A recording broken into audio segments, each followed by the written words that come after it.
सुंदर नुकीली कटाक्ष युक्त नेत्र वाली भगवान विश्व कमल नयन के अतिरिक्त नवकंज लोचन कंज मुख करकंज पद कंजारुण उन भगवान कमल नयन अरुण नयन के अलावा और तुम्हारे दुख को दूर करने वाला मैं किसी को नहीं देख रही हूं। बेटा ठीक कहा, तुम तपस्या। ध्रुव के मन में निश्चय हो गया कि छोटी माँ ने तो कहा ही तपस्या करने को, मेरी माँ भी कह रही तपस्या करने को, तो ठीक है मैं तपस्या करूं। ध्रुव ने कहा माँ मैं तपस्या करूं। बोले ठीक है बेटा जाओ। अपने हृदय पर पत्थर रख करके उस सुकोमल सुकुमार बालक को सुनीति ने भेज दिया। बालक के जाते जाते अपने आंसुओं को रोक कर रखी थी, लेकिन बालक जब आंखों से ओझल हुआ तो सुनीति आकर तकिया पर से रखकर भटक भटक करके रो। कौन उसको भोजन देगा मन में, कौन उसे देखेगा। चलो भगवान सर्वत्र रहने वाले हैं, भगवान कृपा करें।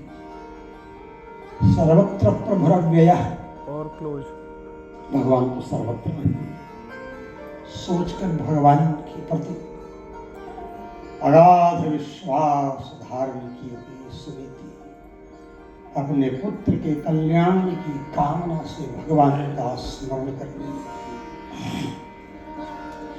इधर भगवान का स्मरण इसने प्रारंभ किया और उधर परम भागवत परम वैष्णव वीतराग विरक्त शिरोमणि देवर्षि नारद प्रकट हो गए ध्रुव के सामने। देवर्षि नारद के छोटे भाई स्वयंभू मनु का एक पौत्र ही तो है।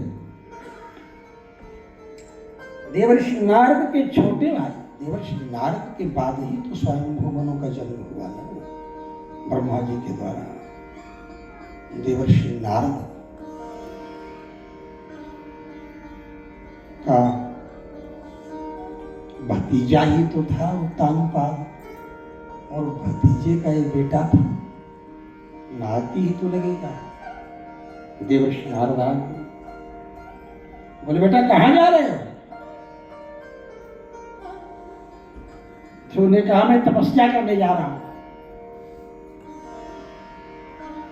देवर्षि नारद ने कहा बेटा ये उम्र तपस्या करने की नहीं है। किसके लड़के हो? बोले महाराजा अधिराज उत्तानपाद का वो पुत्र। बोले तो क्यों तपस्या करने क्यों जा रहे हो? बोले मेरी दूसरी माँ छोटी वाली जो है उनकी गोद में नहीं बैठने दी हमको, मैं जाऊंगा तपस्या करूंगा, भगवान विष्णु को प्रसन्न करूंगा।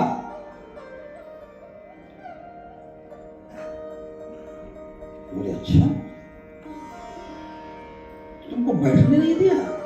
अरे चलो मैं उनके सिर पर तुमको बैठा देता हूं, चलो। देवर्षि नारद ने कहा आखिर भतीजे तो लगेगा उत्तानपाद, चलो मैं उसके सिर पर बैठा देता हूं, इसके लिए वन में जाने की क्या जरूरत है? ध्रुव ने कहा नहीं नहीं हमको नहीं बैठना है सिर पर, हमको तपस्या करनी है। मेरी माँ ने भी कहा है तपस्या करने के लिए, इसलिए मैं जाऊंगा तपस्या करने। देवर्षि नारद ने कहा मन में विचार किया, अहो तेज क्षत्रियाणाम मानभंगम अमृष्यता। क्षत्रियों का तेज तो देखो, अपने अपमान को बर्दाश्त नहीं कर सकता एक बालक भी। बालोप्ययम हृदाधत्ते यत् समातु रसद्वचः। अपनी सौतेली मां के कठोर वचनों, गलत वाक्यों को अपने हृदय में बैठा रखा है और कहता है मुझे सिर पर नहीं बैठना है, मुझे तपस्या करना। देवर्षि नारद ने कहा, बेटा ये तपस्या करने की अवस्था नहीं। ध्रुव जी ने कहा, बाबा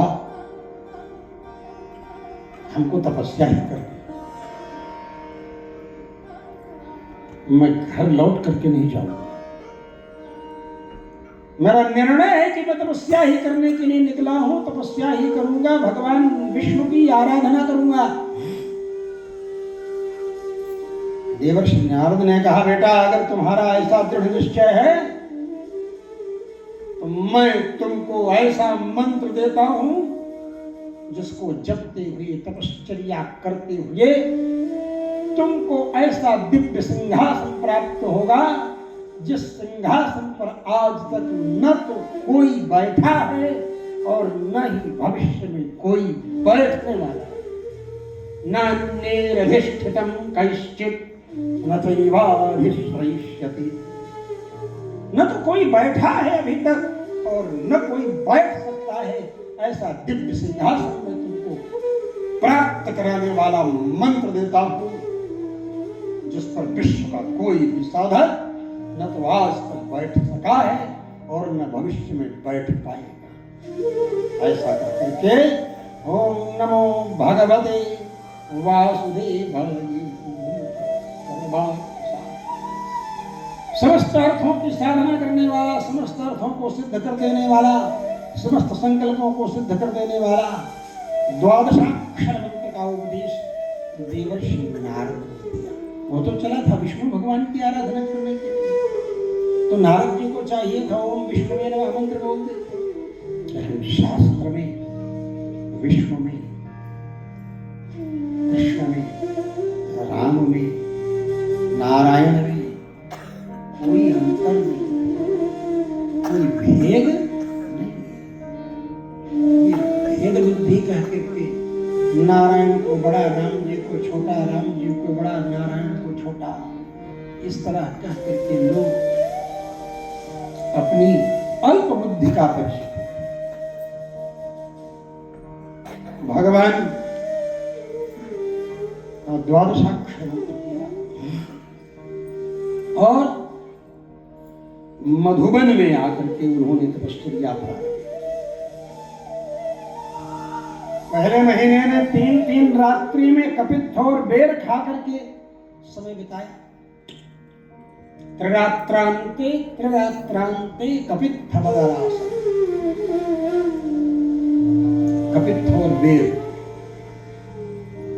बेर का फल और कपित्थ माने कैथा, कैथ जानते हैं ना? 3-3 रात पर।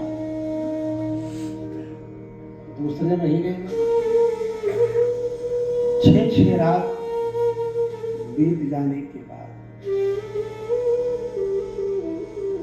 पत्ता खा, जल पी। तीसरे महीने में 12-12 ऐसे 6-6 9-9 12 3-6-9 12 ऐसे। तो 9 दिन बाद बीत जाने के बाद केवल जल पी। चौथे महीने में 12-12 दिन बीत जाने के बाद वायु पी करके 5वें महीने में वायु को भी रोक लिया। जितश्वास हो गया, जितश्वास वायु को ही रोक लिया। और जब वायु को भी रोक लिया तो वायु व्यापनशीला है, वायु तो व्यापक है। और जब वायु को नियंत्रित कर लिया तो सारे ब्रह्मांड की सांस लेने की शक्ति कम हो गई, दम घुटने लगा, सब परेशान। ब्रह्मादि देवता परेशान हो गए, ऋषि महर्षि गण परेशान हो गए, कुछ कर नहीं सकते, दम घुट रहा है। भगवान के पास भगवान ने कहा कोई बात नहीं, चिंता मत करो, मैं जा रहा हूं। मधोर वनम भृत्य दिदृक्षया गता। भगवान मधुबन में आ गए। भृत्य दिदृक्षया गता, भृत्यम द्रष्टुम इच्छया भृत्य दिदृक्षया, भक्त के दर्शन करने की इच्छा से। भगवान ध्रुव को दर्शन देने के लिए नहीं आए 5वें महीने, भगवान ध्रुव का दर्शन करने के लिए आए। ध्रुव को तो दर्शन दे ही रहे थे हृदय में। ध्रुव तो अपने हृदय में भगवान का दिव्य सौंदर्य दर्शन कर ही रहे थे। अद्भुत भगवान के दर्शन से आनंद का अनुभव कर रहे थे। गदगद क्या पूछना है। और अंतःकरण भगवान की दिव्य छवि और भगवान सामने खड़े। अंतःकरण में भगवान शंख चक्र गदा पद्मधारी का दिव्य दर्शन कर रहे हैं। नवकंज लोचन कंज मुख कर कंज पद कंजारुणम नील सलोरो नीलकं नीलधर श्यामका। अनुसंधान में दर्शन कर रहे हैं, प्रत्यक्ष दर्शन कर रहे हैं, हृदय में ध्यान लगाए और सामने भगवान ध्रुव का दर्शन।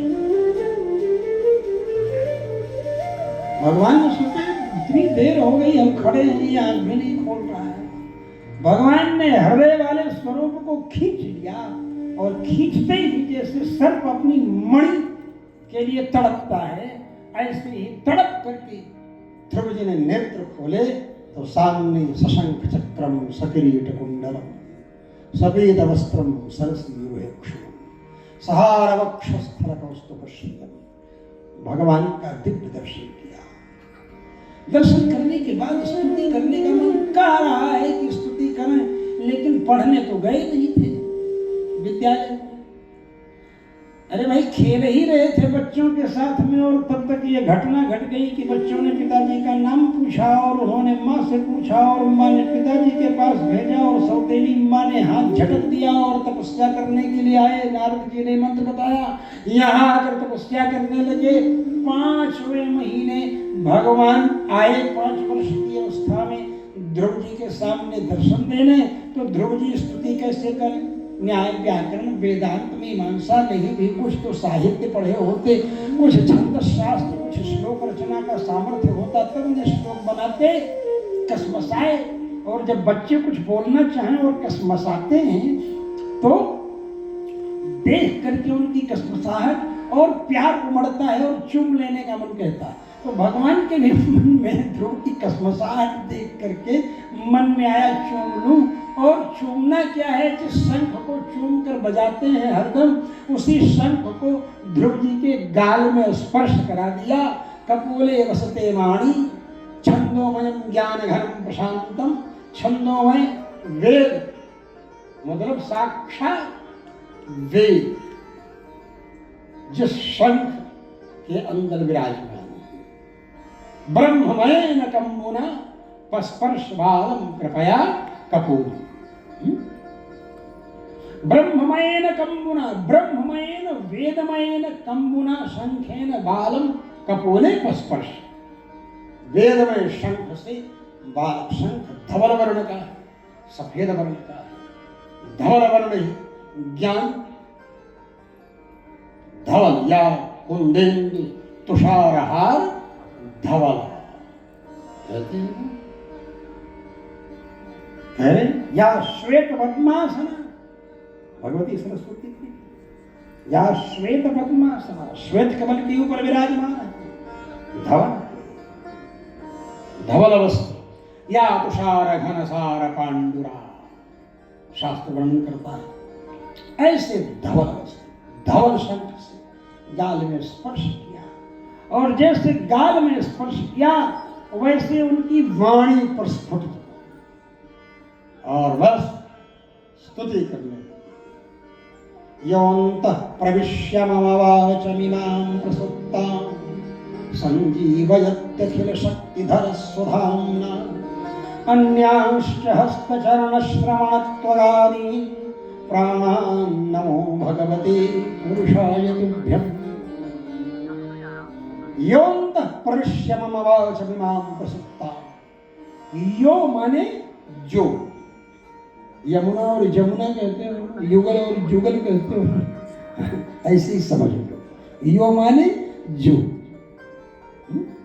यो माने जो, जो अंतः माने अंतःकरण में, प्रविश्य माने प्रवेश करके, घुस करके, मम माने मेरी, वाचम माने वाणी को, इमाम माने इसको, किसको, मेरी वाणी को, प्रसुप्ताम जो एक तरह से मरी हुई थी, शब्द भी नहीं निकल रहा था मेरे मुंह से, योग्यता थी नहीं, मरी हुई वाणी मेरी जीवंत करने वाले। और तो बात जाने दो, मेरी वाणी को ही जीवंत नहीं किया, अपितु अन्याश्च हस्त चरण श्रवण त्वगादीन, अन्य हाथ है, पैर है, कान है, मेरी त्वगिंद्रिय माने ये कभर जो है शरीर का, ये कभर है ना, इसको भी बढ़ाया। और भगवान ने 25 वर्ष के युवक के समान पूरे शरीर को हृष्ट पुष्ट सुंदर। ध्रुव जी, अरे सिंहासन पर बैठने लायक भी तो बनाना है ना, इसलिए ध्रुव जी कहते हैं अन्याश्च हस्त चरण श्रवण त्वगादीन, अन्य मेरे हाथ, चरण, पैर, हाथ, पैर, कान, और त्वग, त्वग माने ये कभर, ये आवरण, ये आवरण ही तो है चमड़ा ना शरीर के ऊपर, इसको सबको आपने बढ़ा दिया। प्राण मेरे बल को भी बढ़ा दिया, प्राण को। ऐसे आपको मैं प्रणाम करता हूँ। पूरी ध्रुव स्तुति है, बड़ी विस्तीर्ण है, बहुत दिव्य दिव्य भाव है इसमें, इसीलिए मैं आपको कहता हूँ आप चिंतन करें। और ध्रुव जी जब आए इधर तो तान पान, स्वागत सत्कार सम्मान सब हर्ष आए। आने के बाद दिव्य सिंहासन पर, युवराज पद पर इनका अभिषेक हुआ, विवाह हुआ। इनका छोटा भाई उत्तम यात्रा करते हुए गया था, यक्षों से युद्ध हुआ, यक्षों ने मार डाला उत्तम को। फिर यक्षों की नगरी पर आक्रमण कर दिया। ध्रुव जी ने यक्षों का वध करना प्रारंभ किया, गाजर मूलियों की तरह।